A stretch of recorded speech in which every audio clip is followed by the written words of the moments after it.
И така ја сега чекам на шалтер да се вратам на причава со тоа мокраќата, која пред мене една артифицијална плавуша дојде на тазе од Скопје, од некој свирипичин, од долнодупен или може од Куратица, не ја прашав. Дојде до шалтеров и вика на сестрава: "Мори, сестро, примероков од Лајново мое, со лажичево да го земам од Кенефот или директ да си го соберам од Газов? Оти на врата на нишо не пиши."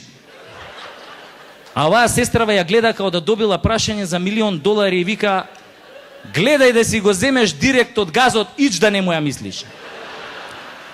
И у тој хаос така ја доаѓам нели на ред. Да, мокраќата, ови одма ми земаа бриз крв што требаше таму, ми даваат бројче и ми викаат: "Ке доеш по резултатите у петок меѓу 1 и 2. А лал да му е, викам, кој го смисли ова зимање резултати меѓу 1 и 2? Од цел ден работа, они зимаат резултати меѓу 1 и 2.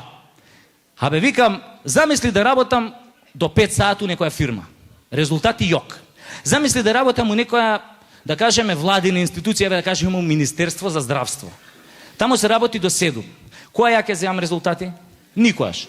И ја така се нервирам и ми текнуе. Викам, ова зимање во резултати меѓу 1 и 2 е сигурно усогласно со новите реформи у здравството. Нема губење работни часови. Меѓу 1 и 2 си на пауза и тогаш одиш на шалтер, нели, да си земеш резултати од мокраќа. И викам, шом се мора, така се мора, викам, морам и ја да се реформирам као пациент. И јас, нели, одам у петок, тачно 1:15, се нацртуjem тамо на шалтер, нели, а оваа сестрава се задубила у тоа хартиите као ној и не ме ни регистрира. Дури после 10 минути крева глава, ја у тој момент се наведнуjem вака на шалтерот, како што треба, како што смислила државата, нели, сите да се наведнеме на шалтерот, и пуштам осмех како секој просечен македонски пациент. Добар ден, може да ги земам резултатите од мокраќа? А она ме гледа као да сум дошол по резултати од психијатрија и ми вика не може. Ај почекав 5 минути, реков, совеста на медицинскава сестра ќе проработи, ќе ми се обрати, нели? И тогаш ми светна. Тогаш ги открив трите најголеми вистини за медицинските сестри. Под број 1. Медицинската сестра нема совест. Под број 2. Медицинската сестра реагира дури по петото викање. И под број 3.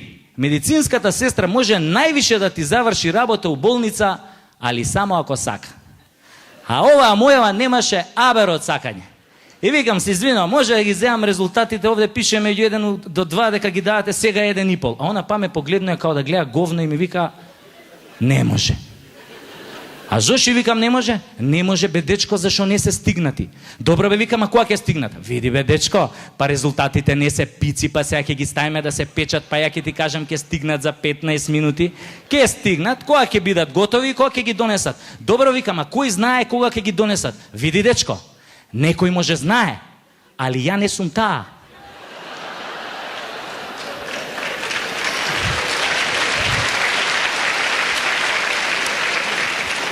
Па добро бе, викам, зашо сте напишале тогаш дека давате резултати меѓу 1 и 2? Така бе, дечко, ние даваме резултати меѓу 1 и 2, ама ако се стигнати и ако ги донесат. Кога не се стигнати и кога не се донесени, ќе си доеш следниот петок од 1 до 2.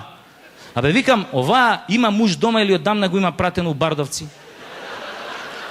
И тама ја да ја отерам у 300 пички мајчини, еден позади мене пациент вака ми прави, и јас се вртам, он ми се бувна у лице и ми вика, се извинувам, ова е шалтер за мокраќа?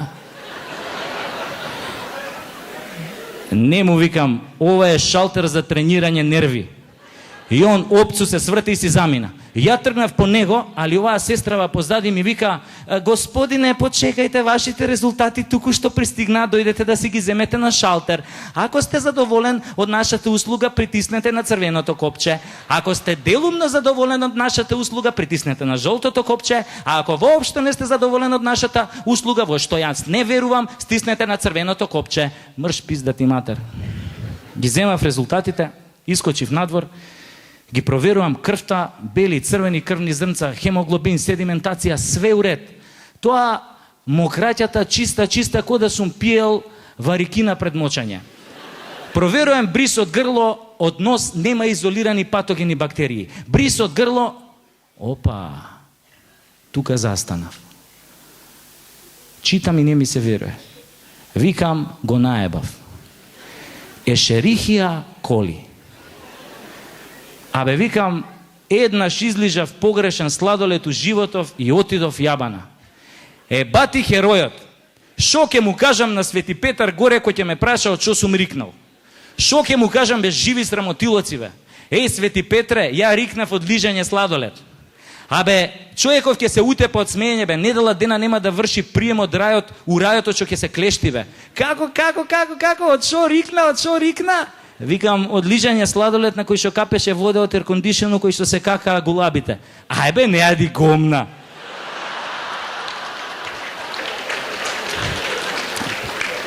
Вика, го гледаш оној тамо? Викам, го гледам и шо? Вика, он имал 15.000 жени. Од 15.000 првата фатил сида и умрел. Бачиште невидено, херојска смрт. Него, вика, му даам бенефициран престој у рајот и дозвола за споменик на кој плоштад сака у Македонија. Вале ќе му го прави за 600.000 евра. Ситно. А вика, го гледаш оној другиот. Шо бе му викам тој? Вика, тој 3000 пути скокнал со падобран. Имал 20 жени, 10 мужи, 3 магарици, 2 овци, 1 кобила.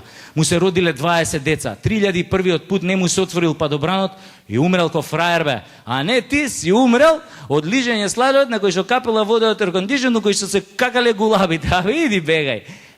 На тоа ми текна ја кога искочив од таа државната лабораторија и кога прочитав у резултатот дека ми е изолирана Ешерихија коли или што би рекол Берлускони бактерио молто популаре. Си кој имаме една заедничка работа, исто ја сакаме мајка му. Сега тој се жена, сега само јас ја сакам мајка му. Иначе јас сум Зоки, работам ко шанкер, веќе 17 години, така сум и психотерапевт, по слободно време. Живеам до гробишта, кој што кажа братучет. Тоа е една елитна населба, што е најскап квадратот. Немој секој да си дозволи во денешно време.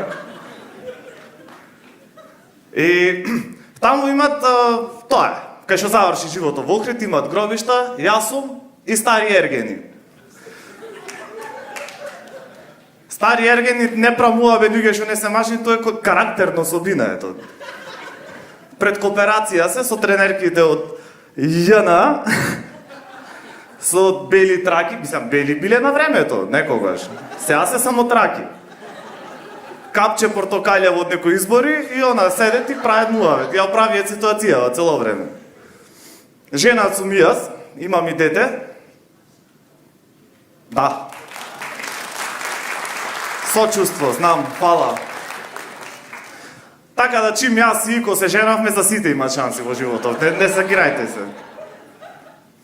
Да, и, знаеш, ми викаат другари дека од кога ќе станиш родител, од кога ќе станиш татко, ќе ти се смени животов. Не им вервев, во право беа. Ми се смена 365 степени, луѓе. Прво осетив промена кај мене. Станав многу поемотивен. Првиот пат кога донесовме бебе во дома, го стадовме на кревет, спиеше. Жена ме да се стушират, јас не знам што да правам. Во собава. Го гледаш твое, немаш контакт никаков и пуштив прст вака. Ме фати за прстов, 40 минути плачев, луѓе. Ко ненормален, вака, реки да течет од мене.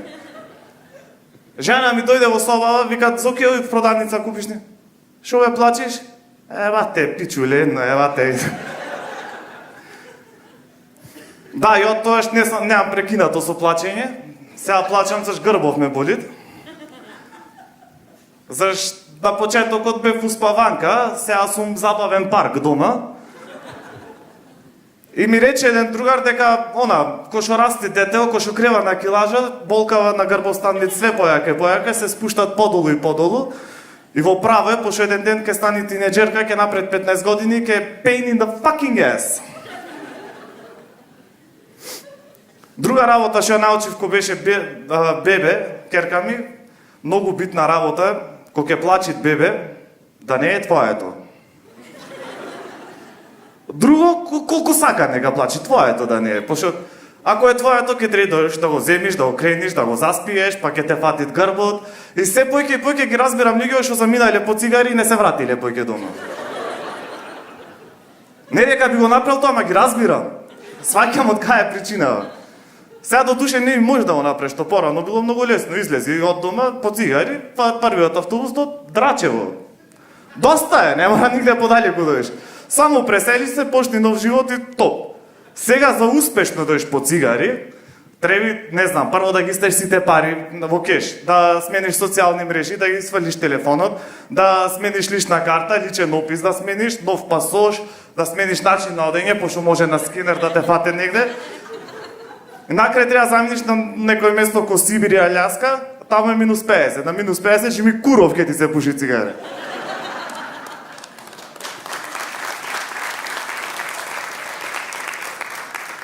Не дека ја многу размислувано за ова, ама така е. Не, интересно е. Знаеш, и сега сум во период кај што треба да одлучам каков родител ке сум јас. Пошто имам примери на родители, едните се од родени во 50-60 години од бившиот век, од златната генерација на Југославија, оние што едва знаат дека имаат деца по дома. Тоа се моите родители. И овие новиве, младиве родители што се ептен препотресени по децаве. Не оставаат ни прашинче да падне на нив.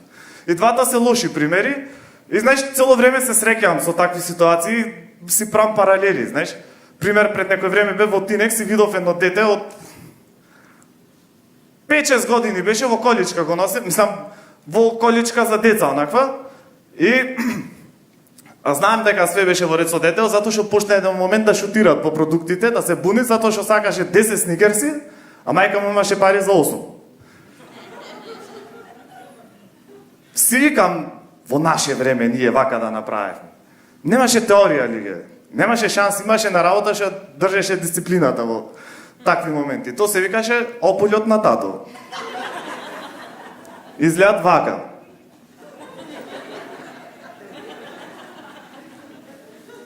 Тоа во превод значи, што и да планираш следно да направиш, не прави. Пошто има да ми ти се вид сето пиче мајчино пред сите. Друга работа што видов исто по чаршија, татко беше со некој дете, го носеше за рака и детево му викаше на татко: "Море мајмун еден, тя залепа мене и ти кажам." Сикам мајмун еден, мајмун еден, да му речев јас на тато. Имаше ме шутираат по цела чаршија, накрај на плоштад гол ке даеше со мене. Исто порано се знаеше, дома имаше златно правило. Најмалиот оид на продавница. За жал, јас бев најмалиот. И она кој ќе ме пуштаа на продавница, немаше пази преку улица си, некој ќе одиш, гледај лево десно, ако видиш непознат, бегај на другата страна, не. Даваја бројани пари, вика јас намислам дека ќе да се враќаш. Слободен си.